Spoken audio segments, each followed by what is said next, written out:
اللہ شاہ بخاری رحمۃ اللہ علیہ کے سینے میں یہی بات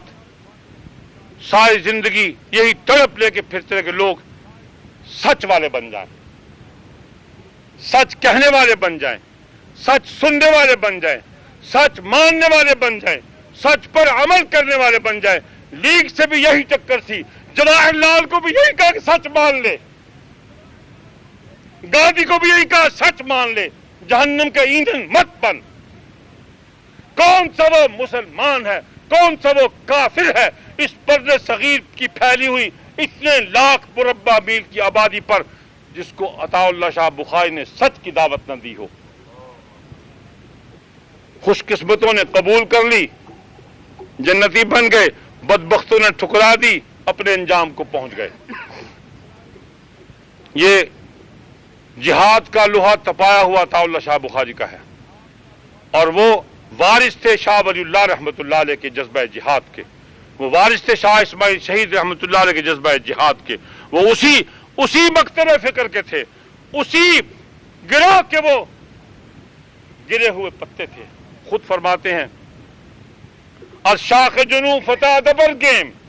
مردیم در انتظار بر گیم با ای ہمازو فنا توانی دانی کی چکار ہا نہ کر دیم ماں مسلک رو بہی نہ رفتیم۔ اللہ اکبر، بخاری تو اپنی سیرت خود بیان کر گیا ہے۔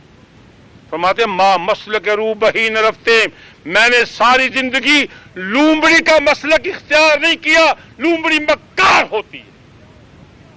ماں مسلک رو بہی نہ رفتیم ماں پیروی خلا نہ کر دیم، فرمایا میں نے ساری زندگی گدھوں کی پیروی نہیں کی اور کھوتیاں پیچھے نہیں ٹریا میں، ماں پیروی خلا نہ کر دیم، اور خود بڑی اونچی مضبوط بات فرما کے گئے کہ ماں پیروی خلا نہ کر دیم بر مسند فقر، بر مسند فقر، بر مسند فقر یگان فردیم، میں اس فقر کی مسند پر امت محمدیہ میں اس وقت اکیلا ہوں، یگان فردیم۔ یہ دعویٰ ایسے نہیں تھا،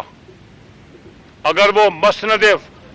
مسند فقر پر نہ بیٹھا ہوتا خدا کی قسم آج ہمارے محل سونے کے بنے ہوتے، لیکن وہ جہنم کا ایندھن ہوتے۔ اللہ کا شکر ہے کہ ٹوٹی پھوٹی جھوپڑیوں میں بیٹھے ہیں اور ان کی قبر کو دعائیں دیتے ہیں، اللہ ان کے درجات کو بلند فرماوے۔